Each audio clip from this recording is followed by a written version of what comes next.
ជាកិច្ចចាប់ផ្ដើមនៅភាគទី10នេះយើងខ្ញុំសូមនាំអារម្មណ៍អស់លោកអ្នកនាងមកកាន់បាត់ដំបងដងស្ទឹងសង្កែសាជាថ្មីម្ដងទៀតគឺតំបន់បបៃលិនតាមរយៈចម្រៀងមួយបទដែលមានចំណងជើងថាស្ដាយជំនូនជូនម៉ែទៅស្ដីកាលមកទៅរៀនចិត្តអូនរន់ធំទៅផ្ញើបំបត់អ្នកផងធ្វើគាត់ជីវិតទៅហើយរៀបរាប់ពីពេញកំបងគ្មានឡើយតែមកអូនហើយតែចិត្តអូនព្រួយយំសាយស្រណោម្ដាយអូនរសយាប្រហាចិនបងពីដងបងទាំងចាំគូបអូនមានសំឡងអាបងទិញឲ្យគាត់ให้ចោលអងព្រោះចង់ខាងជួងអូនឲ្យពីរួងពងដូចពីរីដាយណាងចំនួនជូនម៉ែទឹកដីតែចំណៃម្ដាយអូនជន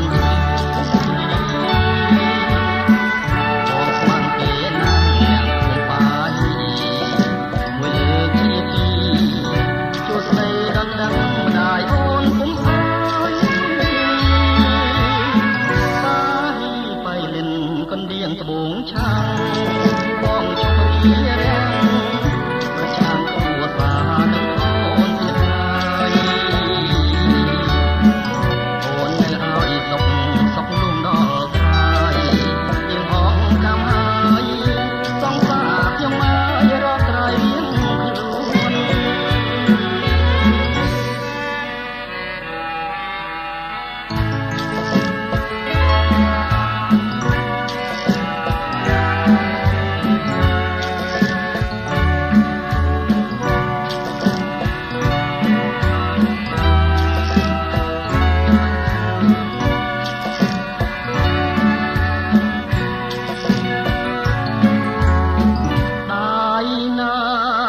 ចំនួន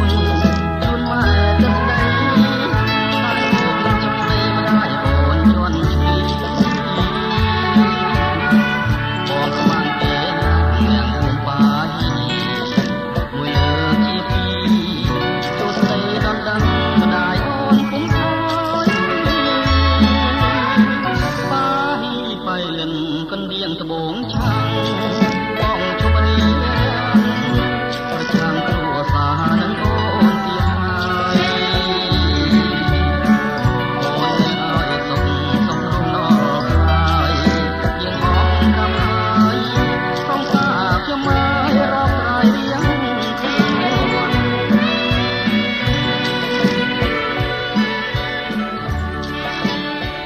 បងក៏មិនមែនជាអ្នកខុស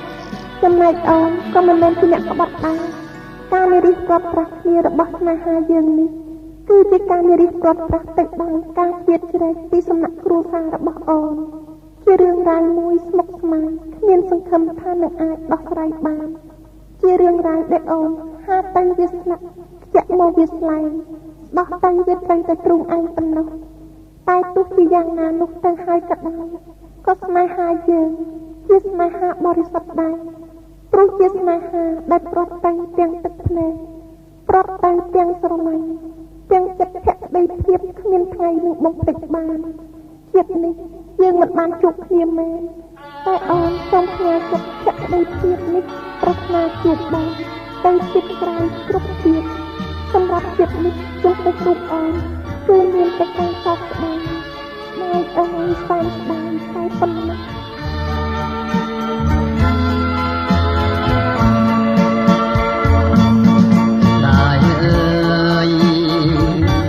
ស្ដាយស្រណងអស់សងគុណទៅហើយ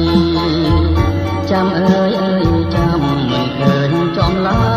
យសងសាស្នេហានៅពីណា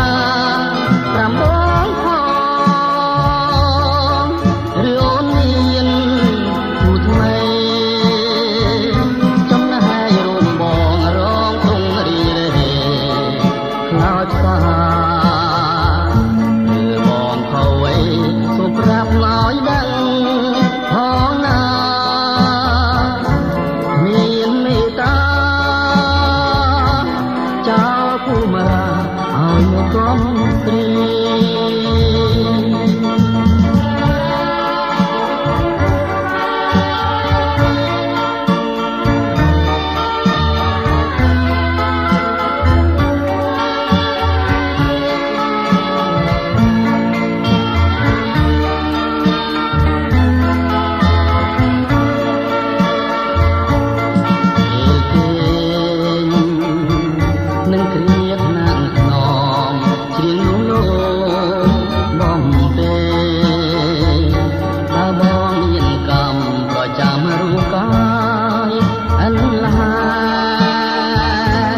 មនុស្សជាអ្នកប្រាថ្នាវាសនាជាអ្នកកំណត់ចំពោះរូបខ្ញុំជានេះត្រឹមត្រូវណាស់សូមមិនអ្នកស្ដាប់មើលចុះស្នេហាខ្ញុំជាស្នេហាបរិសុទ្ធជាស្នេហាដែលផ្ដើមចេញពីចិត្តនិងចិត្តមិនគិតពីវណ្ណៈជាស្នេហាថ្លៃថ្នូរមិនកន្លងប្រពៃណីតែអ្វីដែលខ្ញុំខំធ្វើនិងលទ្ធផលដែលខ្ញុំទទួលនោះវាបែរជាខុសគ្នាស្រឡះដូចមេឃនិងដីទៅវិញលទ្ធផលដែលខ្ញុំបានទទួលនៅទីបំផុតនេះគឺការព្រាត់ប្រាសគ្នាខ្ញុំត្រូវបានទទួលនៅអ្វីដែលខ្ញុំមិនត្រូវបានទទួលខ្ញុំត្រូវបាត់បង់នៅអ្វីដែលខ្ញុំមិនត្រូវបាត់បង់ព្រេងវាសនាបើបានជាចាស់ឲ្យខ្ញុំជួបគ្នាហើយមិនដាច់ឡើយចាំបំបែកទៅវិញ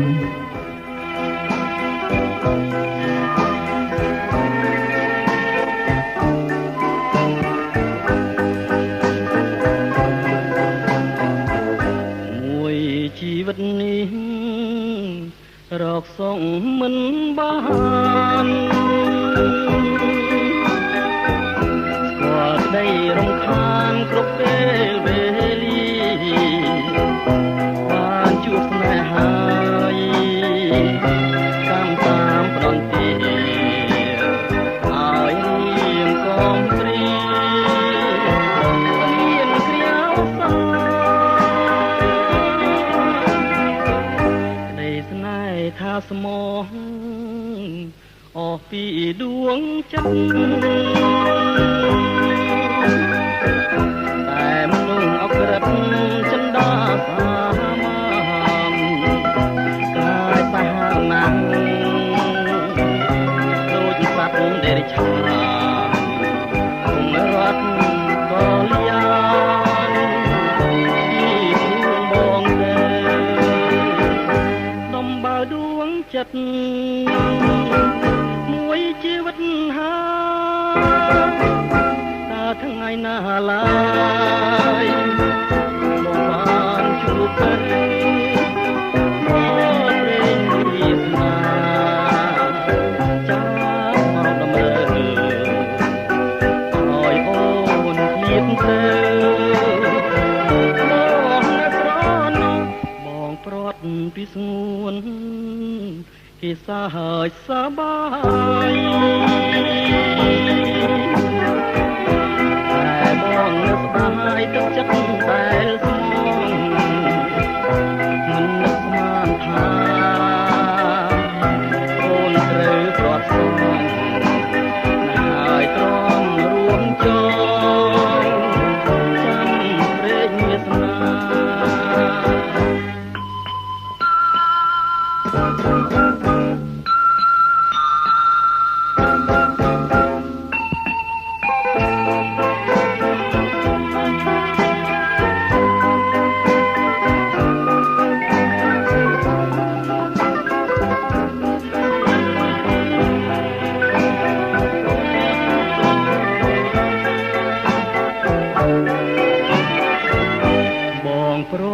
ពីស្ងួនគេសាហើយសបាយតែបងនឹកស្ដាយទឹកចិត្តដែលស្មងមិននឹកស្មានថាអូនត្រូវប្រត់ស្ងហើយទ្រាំរួមចចាំព្រេងវាសនារឿងរ៉ាវនៃល្ខោនស្នេហាអូននិងបងបានបញ្ចប់ទៅហើយគឺបញ្ចប់ទៅទាំងសោកស្ដាយទាំងទឹកភ្នែកទាំងចិត្តភក្តីដោយបានបន្សល់ទុកនៅស្នាមដំបៅក្នុងដួងចិត្តមួយជីវិតជាអនុស្សាវរីយ៍គ្មានថ្ងៃបំភ្លេចបាននៅលើឆាកសម្ដែងពិតមែនថាបានបញ្ចប់តែក្នុងដួងចិត្តបងនៅតែនៅតែស្រឡាញ់ហើយពេលខ្លះថែមទាំងលួចបន់ស្រន់សូមឲ្យបានរួមរស់ជួបជុំអូនវិញទៀតផងបងខំកាត់ចិត្តបំភ្លេចអូនណាស់ដែរតែបងបំភ្លេចមិនបានខ្ញុំយ៉ាប់សាកសីខ្ញុំមិនអាចបំភ្លេចបានទេខ្ញុំមិនអាចបំភ្លេចអូនបានទេលៀងធ្លាក់ថ្មីឲ្យខ្ញុំទុកព្រួយ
កំពុងលងចោលច្រវា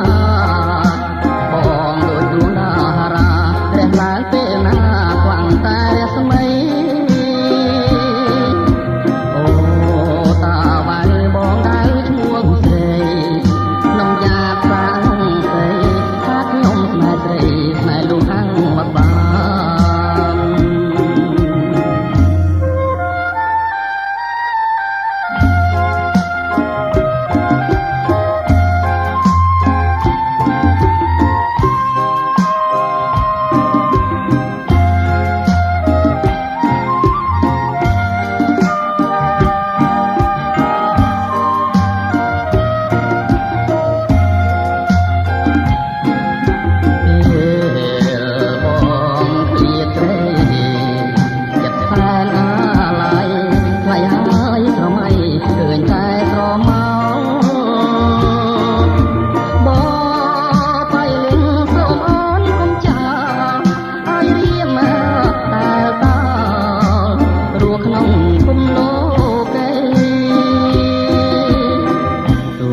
នកំពុងលងចោលច្រវា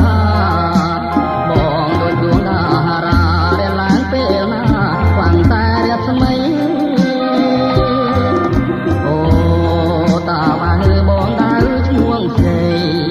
នំយ៉ាសាំងស្រីថាខ្ញុំស្នេហ៍ស្រីស្នេហ៍លោកអាំងវត្តវា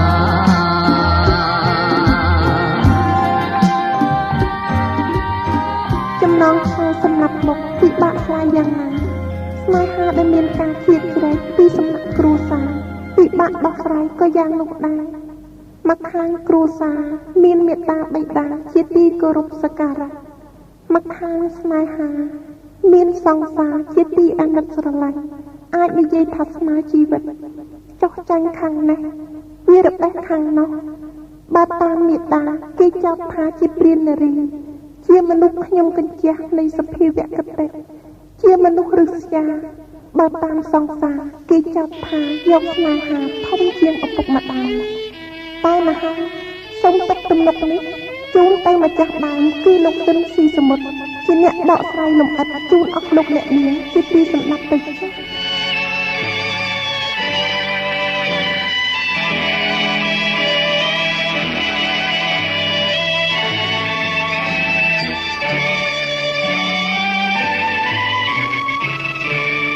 ម្ដាសូរិយារះតែពេលថ្ងៃលោកលងរី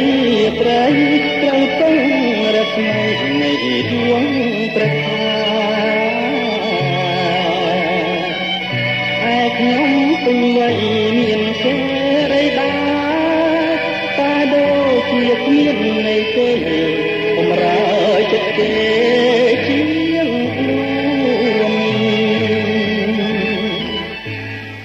ជាព្រះច័ន្ទមិនស្ដាយរស្មីមកជួយរីត្រីបំភ្លឺលោកីជួបសាយសូរិយាជារះនៃខ្ញុំរៀនច្បងគ្រួសារមិនថោពីដួងច័ន្ទថ្លាបូជាវាសនាជួនសាយឈាមហើយដូចជាទឹកលើស្លឹកឈូកត្រូវខ្យល់បងមកខ្ញុំសោកមកកាយផ្លាយស្លឹកឈូកជ័យបងព្រាត់ពីស្រីតែចិត្តមេត្រីរួយផែនដីក៏នៅតែស្នេហ៍បើអូនជាបងតើធ្វើយ៉ាងណា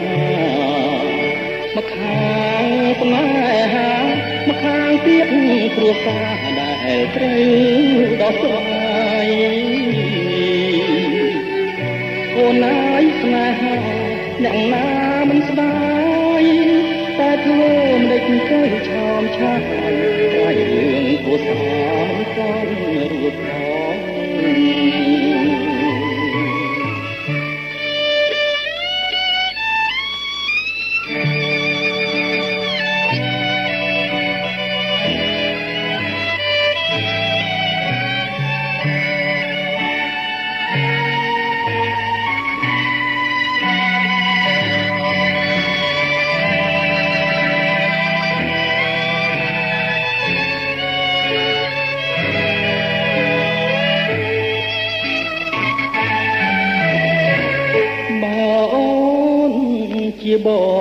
ធ្វើយ៉ាងណាមកខាងស្នេហាមកខាងទៀតគ្រួសារដែលត្រូវដោះស្រាយអូនអើយស្នេហាអ្នកណាមិនស្ដាយតែធ្វើមិនទៅឆោមឆាយស្រាយរឿងគ្រួសារមិនទាន់រួចផងបងយល់ណាស់ថាអូនមានសេចក្តីជឿចាំប៉ុណ្ណាតែបងក៏សង្ឃឹមដែរថាអូននឹងយល់ហើយអធិស្ឋានឲ្យបងជាមិនខានរឿងរ៉ាវទាំងអស់នេះសម្រាប់យើងទាំងពីរគ្មានអ្នកណាជាអ្នកខុសទេវាជារឿងដែលហាមាត់និយាយមិនកើតជារឿងមួយហួសពីសមត្ថភាពដែលយើងដោះស្រាយពិតមែនហើយបងជាមនុស្សប្រុសគ្មានសេចក្តីក្លាហានណាស់តែទោះជាអូនយល់យ៉ាងណាក៏យល់ទៅចុះតែក្នុងចិត្តបងវិញបងមិនត្រឹមតែនៅស្រឡាញ់អូនដដែលប៉ុណ្ណោះទេគឺថែមទាំងអាណិតអូនទ្វេមួយជាពីរ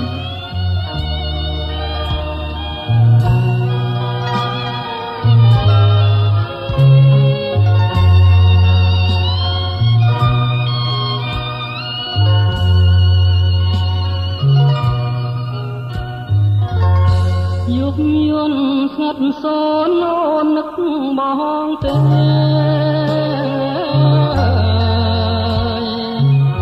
យុគមានដួងខែរះតែម្នាក់ឯងព្រួយអើយព្រួយកណ្ដោចកណ្ដាយអូនណែអូនបងនៅម្នាក់ឯងហើយបងខ្លាចទុកប្រាប់អ្នកណាស្រឡាញ់គ្នាណាស់យើងទាំងពីរប្រាណអើយបាត់មុខមិនបានរលឹកនឹកគ្នា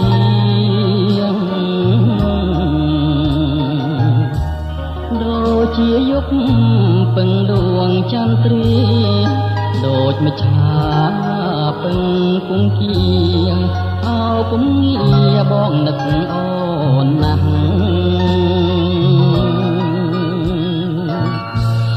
អោធម្មជាតិពេលរាត្រីស្ងាត់ខ្ញុំមានវិបត្តិ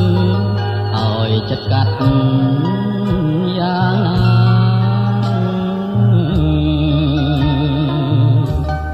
ណាតាមមេត្តាគឺត្រូវបាច់សង្សារបែកទាំងអរហារួលណានចិត្តបងដដែលដូចទៀងបងស្បត់មិនដែលនឹកក្បត់បន្តិចសឡើយចិត្តបងជូនអូនអស់ហើយគ្មានអ្វីឡើយក្រៅពីស្រឡាញ់គឺស្រឡាញ់ពេញមួយជីវិត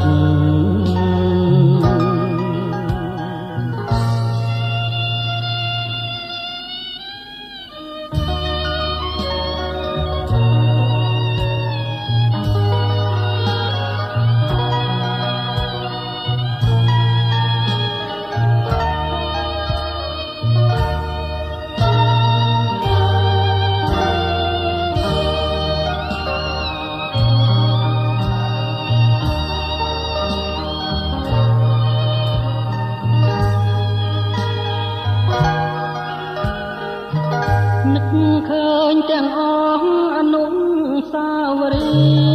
យ៍ដែលយើងទាំងពីរខំសាងសំសំមេឃរលាយ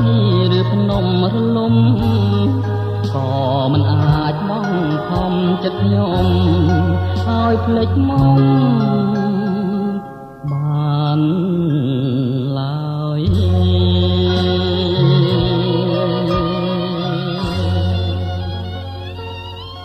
កល្យាណមិត្តអ្នកស្ដាប់ជាទីគោរព មកខាងស្នេហាមានសង្សារជាទីអាណិតស្រឡាញ់ស្មើជីវិតមកខាងអ្នកមានគុណមានបិតាមាតាជាទីគោរពសក្ការៈប្រសិនបើរឿងនេះជារឿងខ្ញុំវិញខ្ញុំសូមសារភាពតាមត្រង់ទៅចុះថាខ្ញុំគ្មានសមត្ថភាពនឹងដោះស្រាយទេវាជារឿងរ៉ាវមួយស្មុគស្មាញជាទីបំផុតសម្រាប់ខ្ញុំតែបើមកខាងជាភរិយាជាទីអាណិតស្រឡាញ់និងមកខាងជាមាតាបិតាជាទីគោរពខ្ញុំសូមលើកពាក្យម្ដាយដែលលោកតែងតែនិយាយជាមួយខ្ញុំមកជម្រាបជូនថាគ្រួសារកូននឹងបានសុខកាលណាកូនស្រឡាញ់ប្តីប្រពន្ធជាងឪពុកម្ដាយតែគ្រួសារកូននឹងបែកបាក់គ្នាកាលណាកូនស្រឡាញ់ឪពុកម្ដាយជាងប្តីប្រពន្ធកូនខ្ញុំមិនហ៊ានថាពាក្យទូមានរបស់លោកខុសហើយក៏មិនហ៊ានថាត្រូវដែរសូមមិត្តអ្នកស្ដាប់ជួយពិចារណានិងវិតម្លៃទៅចុះណាហើយយើងសូមស្លេះរឿងរ៉ាវស្នេហាដែលមានការជ្រៀតជ្រែកពីសំណាក់គ្រួសារត្រឹមនឹងចុះសូមនាំអារម្មណ៍លោកអ្នកនាងមកជួបនឹងវិបលាសស្នេហាមួយទៀតដែលមានលោកស៊ិនស៊ីសមុទ្រជាអ្នកបកស្រាយដែរ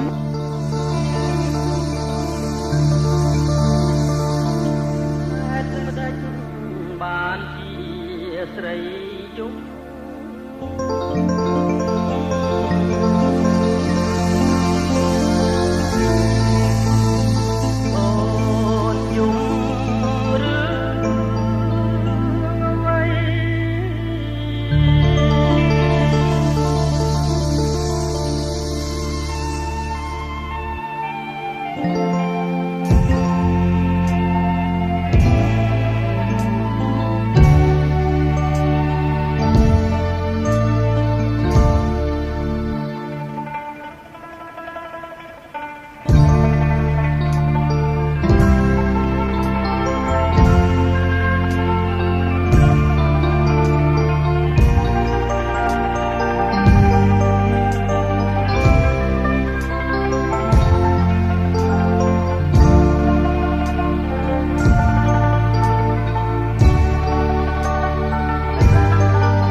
មិន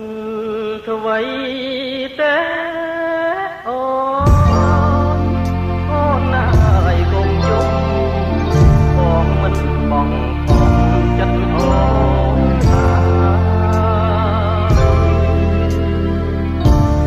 បងស៊ូលះបងរូបអូនវិញហើយអូនហើយជួងសងតាអូន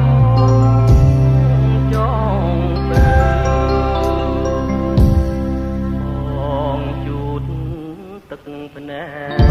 កជូនស្រីបងគ្មាននិស្ស័យជាម្ដាយអូនតែចិត្តជ្រុលខ្នែបងនៅតែខ្នែបងមិនភ្លេចទេតែសូមជួបជាតិក្រោយ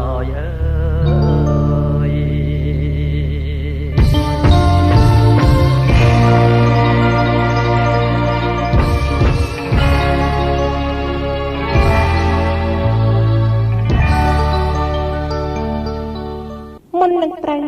គឺវាត្រូវតែខុសសភាវៈនៅក្នុងលោកយើងនេះជាបដិបកនឹងគ្នាគ្មានទីបំផុតតែតែបង្កើតគ្នាទៅវិញទៅមកមើលចុះផ្ទៃមេឃដែលកំពុងតែភ្លឺច្បាស់ក៏ក្រឡះទៅជាងងឹតតែវានឹងភ្លឺស្រឡះដោយគ្រាដើមវិញកាលបិទភ្លៀងធ្លាក់រួចហើយដោយស្នេហ៍បងនឹងអូនក្រោយពីការយល់កំហុសនិងការអនុគ្រោះរបស់បងនៅទីបំផុតរស្មីនៃក្តីសង្ឃឹមត្រូវទៅចាប់ផ្ដើមរះឡើងវិញដែរ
គ្នាមែន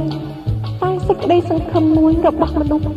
គឺអ្នកណាក៏ចង់រស់ក្បែរដើមទ្រូងអ្នកដែលខ្លួនស្រឡាញ់ដែរសេចក្តីពងប្រាថ្នាគឺជារបស់ខ្ញុំតែសេចក្តីសម្រេចគឺជារបស់ព្រំលិខិតខ្ញុំស្រឡាញ់បងតែបងគឺជាស្រមោលដែលខ្ញុំមិនអាចចាប់បានត្រឹមតែសម្លឹងតែប៉ុណ្ណោះអ្វីដែលខ្ញុំធ្លាប់តែសង្ឃឹមទីបំផុតត្រូវរលាយអស់គឺមានតែសេចក្តីសោកស្ដាយមួយមុខទេដែលនៅទីគុកគីក្នុងអារម្មណ៍ខ្ញុំស្ដាយអើយសាច់ស្ដាយចិត្តតែស្រឡាញ់ស្ដាយមិនគួរចាញ់ពីបោកវិជ្ជាដូចហងបាក់ស្លាប់តែព្រួយស្នេហាដួងចិត្តជិះសាអមមួយជីវិតស្ដាយចិនស្ដាយកាយដែលបានប្រគល់បែក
ក៏គ្មានថ្ងៃនឹងអាចបំភ្លេចរូបបងពីបេះដូងខ្ញុំបានទេតែខ្ញុំក៏មិនត្រូវអស់បន្លាយពេលវេលាតទៅទៀតដែរមុននឹងក្រោយវាគង់តែព្រាត់គ្នាទេខ្ញុំមិនត្រូវខ្លាចអ្វីដែលខ្ញុំមិនអាចជៀសផុតនោះឡើយខ្ញុំក៏ដឹងច្បាស់ពីសេចក្តីស្រឡាញ់ស្មោះត្រង់របស់បងចំពោះរូបខ្ញុំដែរតែទោះជាយ៉ាងណាក៏បងបានរៀបការគូថ្មីរួចទៅហើយ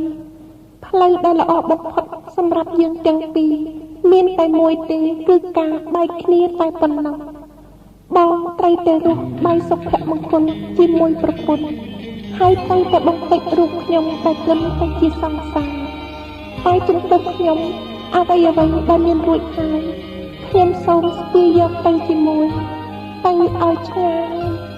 នួនត្រកម៉ែយកស្អាយទាំងបី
ពិតណាស់ហើយពីអតីតកាលក៏ដូចជាបច្ចុប្បន្ននិងតទៅអនាគតគឺអូនស៊ូស្លាប់ជានិច្ចដើម្បីបងតែមិនមែនសុខចិត្តស្លាប់ដោយសារបងនោះទេបើបងយល់ថាអំពើដែលបងបានធ្វើកន្លងមកនេះវាល្អណាស់សម្រាប់ជីវិតបងហើយអូនក៏គ្មានពាក្យអ្វីនឹងស្រដីតទៅទៀតដែរបើបងនៅណាយើងចែកផ្លូវគ្នាដើរត្រឹមនឹងចុះពេលវេលានិងការឃ្លាតពីគ្នារវាងយើងទាំងពីរគង់តែជួយព្យាបាលរបួសដួងចិត្តរបស់យើងឲ្យជាសះស្បើយខ្លះមិនខានដូច្នេះពីថ្ងៃនេះទៅយើងនឹងមានសេរីភាពសារជាថ្មីដើម្បីស្វែងរកអ្វីដែលយើងយល់ថា ជាសុភមង្គលពិតប្រាកដសម្រាប់អនាគតនៃជីវិតរបស់យើងរៀងៗខ្លួនទៅចុះទៅចុះ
មិត្តអ្នកស្ដាប់ជាទីគោរព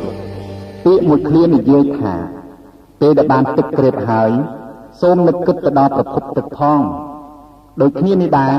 ក្នុងពេលនេះពេលដែលលោកអ្នកបានស្ដាប់ចម្រៀងមួយបទដែលលោកអ្នកយល់ថាពីរោះហើយសូមមេត្តានឹកគិតទៅដល់អ្នកនិពន្ធទំនុកច្រៀងនិងបទភ្លេងផងជាការពិតណាស់ចម្រៀងមួយបទដែលពីរោះ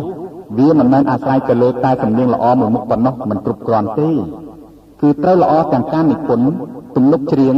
និងល្អទាំងលំនាំបទភ្លេងថែមទៀតអត្ថាធិប្បាយបទចម្រៀងខាងដើមយើងខ្ញុំជម្រាបជូនខ្លះហើយពីកវីម្ចាស់ស្ទឹងសង្កែគង់ប៊ុនឈឿនពេលនេះខ្ញុំសូមបង្ហាញជូនស្នាដៃនិពន្ធរបស់កវីម្នាក់ទៀតគឺលោកម៉ាឡៅទីការពិតនៃគុណសម្បត្តិសមត្ថភាពរស់របស់លោកខ្ញុំមិនបានឮនឹងត្រចៀកឃើញនឹងភ្នែកទេព្រោះខ្ញុំជាក្មេងជំនាន់ក្រោយតែអ្វីដែលខ្ញុំបានឃើញនឹងភ្នែកក្នុងពេលនេះគឺសំណល់នៃសំនួនពាក្យពេចន៍ដ៏ខ្ពង់ខ្ពស់ពោះប្រមាណរបស់លោកដែលមាននៅក្នុងទំនុកនៃបទចម្រៀងចាស់ៗពីសម័យមុនដូចជាបទឧត្តមស្នេហាទំនួញត្រខ្មែរច្រឡងសេកមាសបុប្ផាក្បាលជ្រោយជាដើមក្រៅពីនេះខ្ញុំបានឮត្រឹមតែការនិទានសរសើរពីចាស់ជំនាន់មុនស្ទើរតែគ្រប់គ្នាថាលោកគឺជាវាគ្មិនដ៏ពូកែគ្មានគូនឹងប្រដូចបានឡើយដើម្បីជាការគោរពនិងដឹងគុណចំពោះលោកបទទី12នេះខ្ញុំសូមលើកយកស្នាដៃរបស់លោកមួយបទថ្មីទៀតមកចែកជូនអ្នកស្ដាប់គឺបទចំប៉ាសាលើ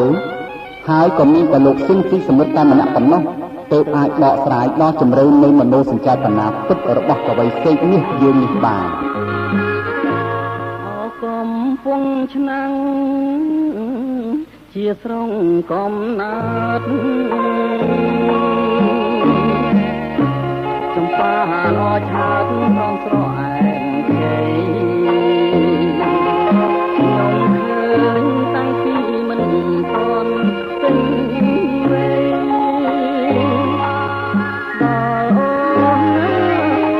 ដីរូបអស់ដាច់ទេ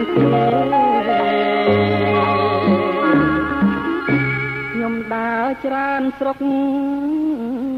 ទោះចិនទួងឆ្ងាយចំប៉ារៀងអាយមិនស្មើអូនទេរំដួលជើងខ្ញុំកាមាត់ទុនលេមិនអាចលើកលេល្អលឹងត្រីបានលោកយីទេពនៅឯបអាក្រមតែជើលួងលោមរូបស្រីឲ្យបានមានតែយីទេជិបនៅយិតពីនកាលណាខ្ញុំបានខ្ញុំឲ្យភ្លេងកាចំប៉ាផ្សាលើសូមផ្ញើដួងចិត្តញ៉ាទាំងជីវិតលួងអស់សង្ខារអែមមានបងតែឧបមបងសារូបរួមណាជាតិនេះតែមួយ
សូមផ្ញើដួងចិត្តញ៉ាទាំងជីវិតលួងអស់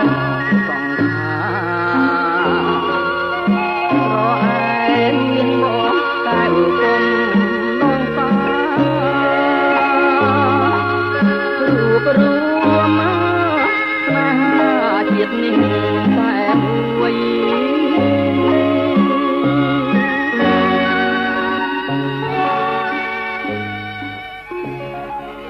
អង្គកំពុងឆ្នាំងជាស្រុកកំណើត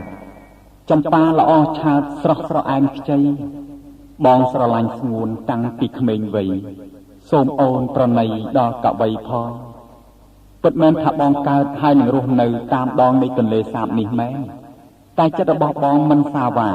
ដោយចរន្តទឹកទន្លេសាបដែលម្ដងហូរពីជើងមកត្បូងម្ដងពីត្បូងមកជើងនោះឡើយបើអូនមិនជឿបងសូមស្បត់យាយទេពបងបត់ជាសាក្សីសច្ចាថាស្មោះដោយកងរៃបើក្បត់សំដីឲ្យខ្សែជន់មីបើបានមកបងនួនល្អងកំព្រួយស្មោះតាអូនមួយបដូរស្លាប់នឹងគ្នាមិនឲ្យមាសស្ងួននួននាងវេទនីមិនដូចផ្លែល្វាល្អតែសម្បកក្រៅ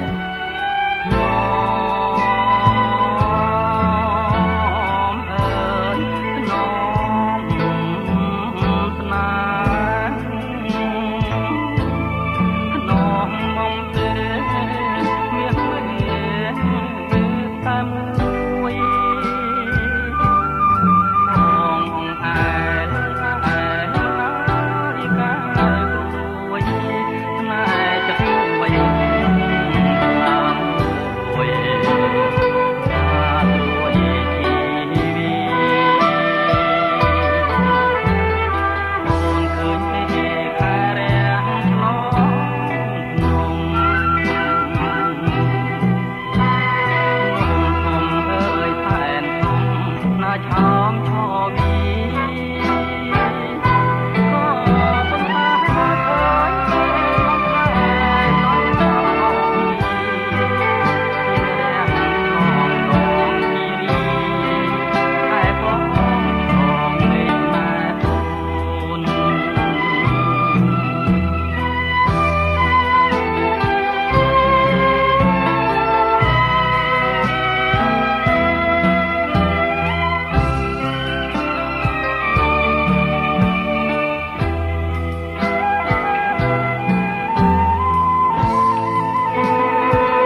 រស់រូបស្អាតអណ្ដាតអត់ឆ្អិនអនុភាពអ្នកខ្លាំងអស់ចាក្រឡោះកាលណាទុនអស់ហើយបេះដូងនារីរៀនច្បងខ្ញុំមិនតិចទេដែលរងគ្រោះព្រោះជឿលងក្នុងពឹសមុនសំដីដល់ផ្អែមល្ហែមបែបបងនេះតើមានប្រយោជន៍អ្វីសម្រាប់រូបខ្ញុំដែលត្រូវដើរលើផ្លូវដដែលនេះទៀតឬមួយក៏ខ្ញុំត្រូវសាកល្បងផ្សងព្រេងនឹងគេដែរទេកិត្តិយសជាស្រីមិនត្រូវធ្វើអ្វីងាយងាយពេកនោះទេណាហើយចុះរូបខ្ញុំម្នាក់សូមដកខ្លួនចេញឲ្យផុតពីសេចក្តីស្នេហានេះចុះដើម្បីជាការសងសឹកជូនរៀបច្បងនារីទាំងអស់ដែលរងគ្រោះព្រោះតែជឿលងក្នុងពឹសមុនសំដីដ៏ផ្អែមល្ហែមបែបនេះ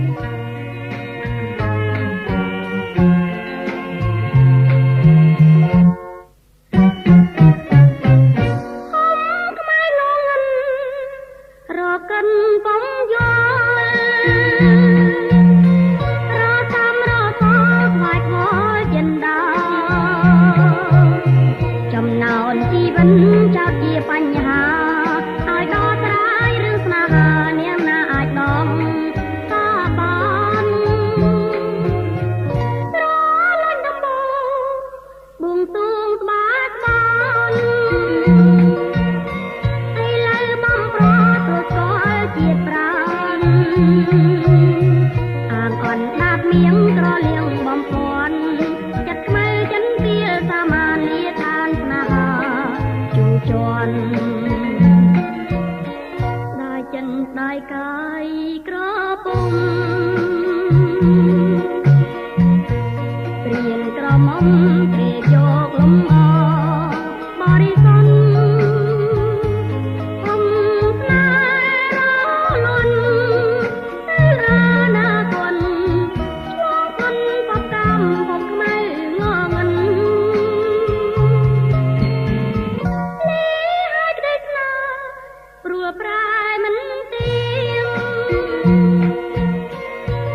Hãy subscribe cho kênh Ghiền Mì Gõ để không bỏ lỡ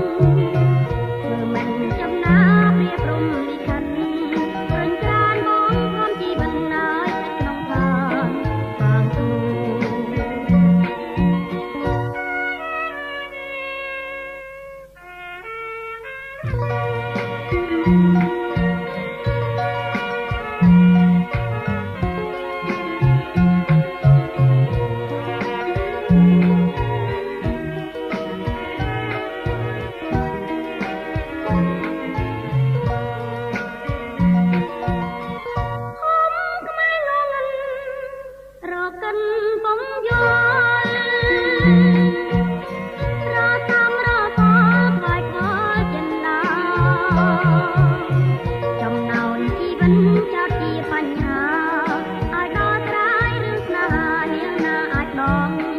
សាបានស្រលាញ់ដំបូងបួងសួងស្បាត្រន់ពេលឡើងបំប្រត់មកស្គាល់ជាប្រានអាកនដាត់នាងក៏លៀងបំពន់ចាក់ស្មៅចិនវាសមាធិខាងស្នេហាជន់ដៃចិនស្ដាយកាយក្រពំ